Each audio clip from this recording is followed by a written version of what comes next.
Viewers, as we speak, the Congress and the Senate of the United States are debating on a $1 trillion stimulus package that might be pumped into the financial system. The most important takeaway from that is they want to have a direct payment into people's accounts. So let me just give you the broad contours first. 1 trillion, and this is the GOP idea. This has been put forth by Mitch McConnell. Some of the other Republican senators are still not in agreement with this. There are some questions going on. So inside the Senate, among the Republicans, there is still some, differences in view. So that's only one part. Then you will have the Senate Democrats also weighing in, and then you also have the House Democrats, where in the House the Democrats are in the majority. They are also readying their own plan. So all these things within the next couple of days are all going to mesh in, and we are going to be presented with a 1 trillion bailout package. This compares with the 800 billion that the Obama administration had put out. I have to say that the Obama administration did a rather good job. When they did that, there were lots of checks and balances that ensured that the money went to the right places, to the deserving places, and that money also got spent well, and that helped the US economy to turn around and come out of the 2008-2009 Great Recession very quickly. Now let's fast forward and look at this 1 trillion proposal. Right now, only the Mitch McConnell proposal is up in front of us for discussion. I'm going to talk only about that, and then as the others come in, we'll be having more such hangouts.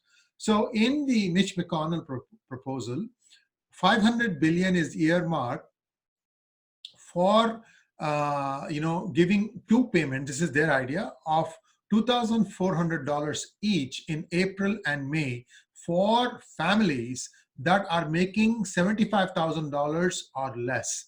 Between $75,000 and $100,000 a year, they are going to deduct $5 for every $100 above that limit, and once you reach $100,000, there's going to be no money. This is the plan that Senator Mitch McConnell is proposing. Now, also, I'm hearing, and this is not verified yet, that if you don't pay income tax, then you don't get any benefits.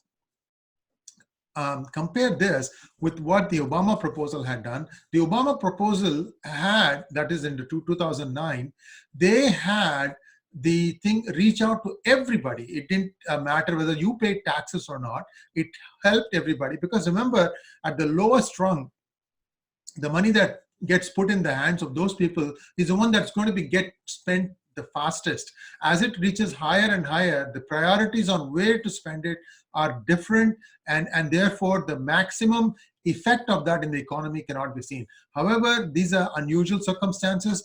Coronavirus is also making sustainability, I mean just livability. We don't even know how many people are going to be left standing a year from now. So there is also this existential crisis that has hit the world.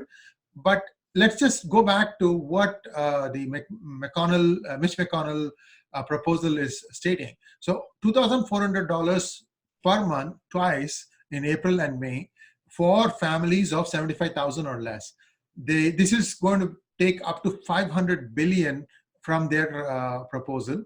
I don't know. I'm trying to make the math here, and it's not quite adding up. So I'm assuming it's $5,000 of 100 million taxpayers. Maybe that's what they are trying to say, that okay, that will be how it's going to get distributed. Now, another 150 billion is going to be spent on businesses that are going to be hurt badly, such as the airlines business. Someone was at pains to explain that this is not going to be given towards the ocean cruise lines, because those are quote unquote foreign owned.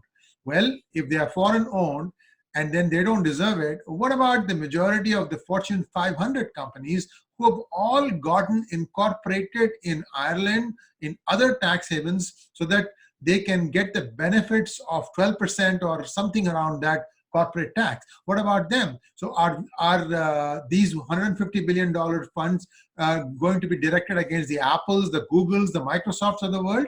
We don't know. We have to wait and see how that plays out. Then there is the remaining $350 billion that is supposed to go to help the small and medium businesses.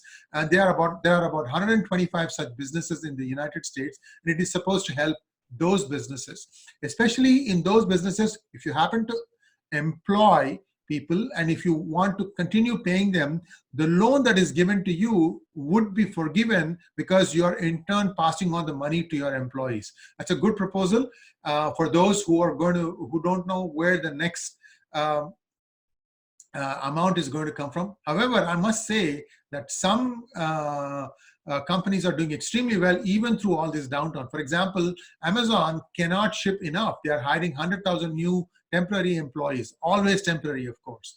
And there are other companies also who seem to be doing well. For example, there are 4 or 5 drug companies who are actively testing coronavirus vaccines, which I don't think is going to be ready for another 12 to 18 months.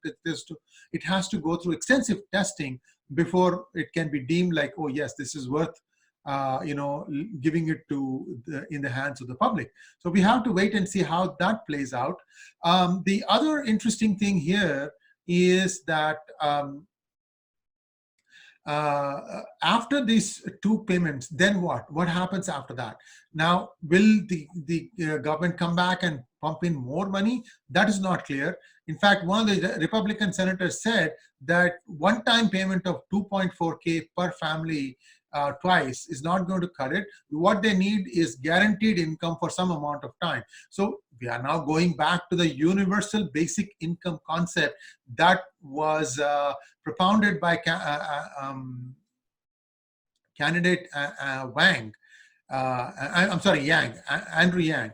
And he was a Democratic presidential contender who dropped out, but he had suggested that U.S. should consider giving a $1,000 universal basic income facility for everybody, each and every individual for their life. And something like that is beginning to evolve. We have to wait and see how this plays out. I'm sharing all this with the hope that something similar will have to be worked out in India also. And it's not just India, I think across the world, everybody has to figure out how to stay afloat, how to stay alive. Thanks for watching, and please subscribe to PGurus channel.